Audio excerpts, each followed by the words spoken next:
அம்மா சமையல் வியூவர்ஸ் எல்லாருக்கும் வணக்கம். இந்த வீடியோவில் வெண்டைக்காயை எப்படி கிறிஸ்பியாக வளவளப்பு இல்லாமல் டேஸ்ட்டாக செய்கிறோம் அப்படிங்கிறத பார்க்கலாம். முதல்ல இதுக்கு தேவையான பொருட்கள்: வெண்டைக்காய், காய்ந்த மிளகாய், கடலைப்பருப்பு, கடுகு, உப்பு தேவையான அளவு, கடலெண்ணெய் 4 ஸ்பூன், அவ்வளோதாங்க. இப்போது இந்த மாதிரி சின்ன சின்னதாக வெண்டைக்காயை கட் பண்ணிக்கிட்டு அடுப்பை பற்ற வச்சிடறோம். பெரிய கடாய், கொஞ்சம் அகலமாக இருக்கணுங்க பாத்திரம். அதில் ஒரு 4 ஸ்பூன் கடலெண்ணெயை ஊற்றிக்கலாம். எண்ணெய் காஞ்சதும் சிறிதளவு கடுகு போடுறோம். கடுகு பொரிஞ்சதும் கடலைப்பருப்பு டேஸ்ட்டாக இருக்கும் இல்லையா, அதுக்காக 3 வரமிளகாயை அப்படியே கிள்ளி எண்ணெயிலேயே போட்டுடுறோம். இது 3 நல்லா செவந்து வரணும். அந்த டைமில் பொடி பொடியாக கட் பண்ணி வச்சுருக்கிற வெண்டைக்காயை ஆட் பண்ணிக்கலாங்க.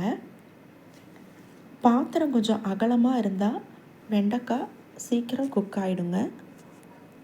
நமக்கு அந்த வளவளப்பும் சீக்கிரமாக போயிடும்.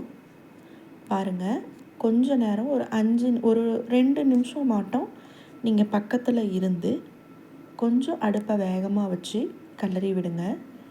அதுக்கப்புறமா விட்டுருங்க. விட்டுட்டு மூடெல்லாம் கூடாதுங்க.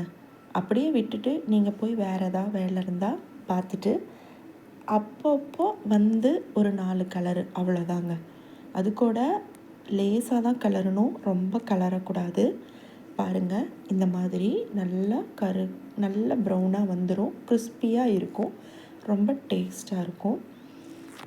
இந்த மாதிரி வெண்டைக்காய் செஞ்சிங்கன்னா சுவையாகவும் மணமாகவும் இருக்கும். வீடியோ பிடிச்சிருந்ததுன்னா லைக் பண்ணுங்கள், ஷேர் பண்ணுங்கள். தேங்க்யூ.